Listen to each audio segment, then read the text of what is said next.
friends, we Bengalis, we love sweets. Well, the winter is gone and the spring is almost there. Also, the temperature is rising steadily. But what if I told you what happens in winter in Bengal? Curious? Let's watch it. এখন ভোর 6:30 বাজে। আমি যাচ্ছি গুড়ের খোঁজে। যেখানে গুড় বানানো হয় সেই জায়গার খোঁজে আমি হেঁটে চলেছি। দেখা যাক শেষমেশ খুঁজে পাই কিনা।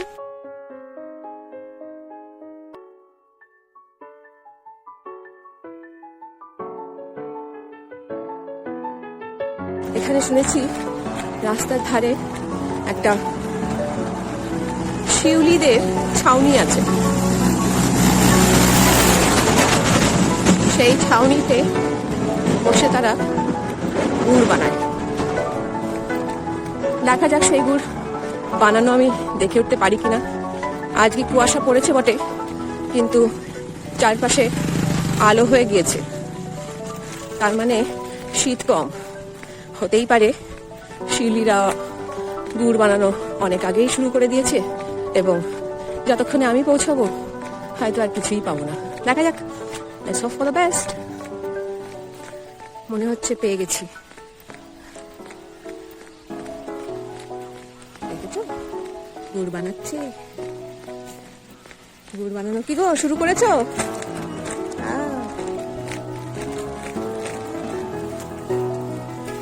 এটি সবে রসটা দিয়েছো?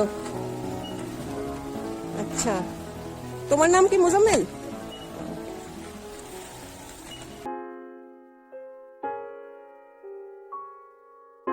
উপর থেকে ফেনাগুলো সব ছেঁকে ছেঁকে বের করে নিল।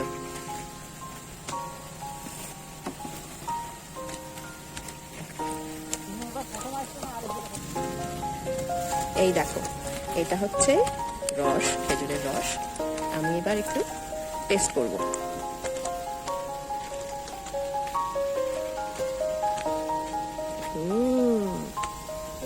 দারুন। রংটা পাল্টে গেছে। রবীন্দ্রনাথ ওখানে গিয়েছিল, ওখানে বসে একটা কবিতা লিখেছিল। ওখানকার প্রায় 45 মিনিট হয়ে গেল। 45 মিনিট পরে এই গুড়ের এত সুন্দর রং হচ্ছে। ওই যে বলছে না চলে আশেপাশে বৈশাখ মাসে তার হাঁটু জল থাকে। পারো হয় গরু গাড়ি, পারো হয় গাড়ি, দুই দিক নিচু তার ঢালু তার পাই। চিকচিক করে বালি কোথাও নাই কাটা, দিকে দিকে কাশ ফুল ফুলে ফুলে। তুমি এই কবিতাটা লিখেছিলে বলে সবাই ওখানেই যায়। এদিক দিয়ে জ্বালানি আর এখান দিয়ে আগুন। এই আমাদের গুড় এবার হচ্ছে।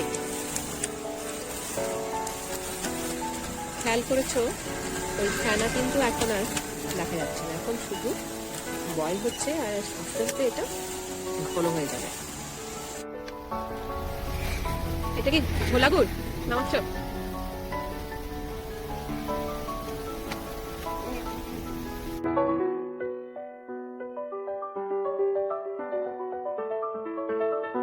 গুড়ের প্রসেস অনেকটাই হয়ে এলো, প্রায় ঘন্টাখানেক হয়ে গেছে এটা জাল হচ্ছে। জাল দিতে দিতে এখন এর কালার অনেকটাই ধরে এসেছে, বেশ গাঢ় হয়ে এসেছে কালার।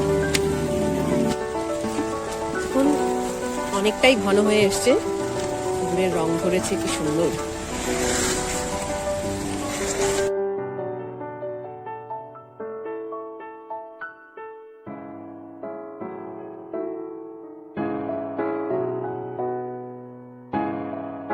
তুমি রসটা খেলে কেমন লাগলো? খুব ভালো, তবে এটা হালকা ফার্মেন্ট করছে। তো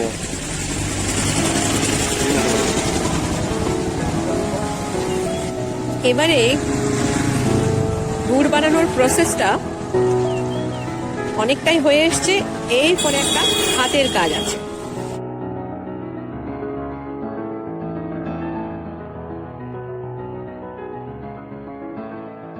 This is kind of tempering, right? Chocolate tempering.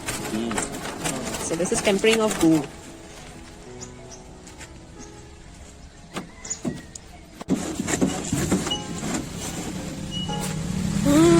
নেবো এখানে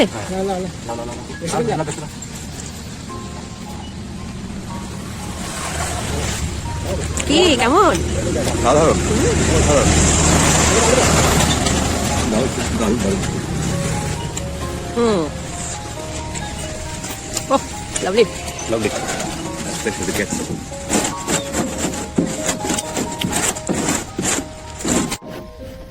এই গুড় টেম্পার করে করে তারপরে শেষে এই বাটিগুলোতে গুড়টা নামানো হবে আর এটাই হয়ে যাবে পাটালি।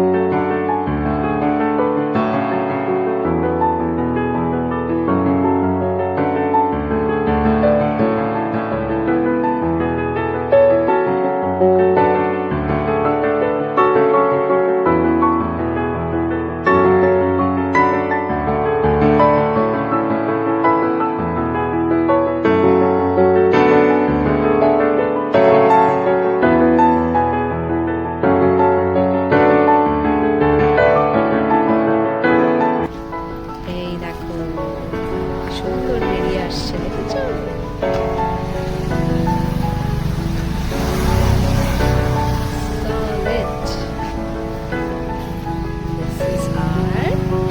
পাটালি গুড় পাটালি খেজুরের গুড়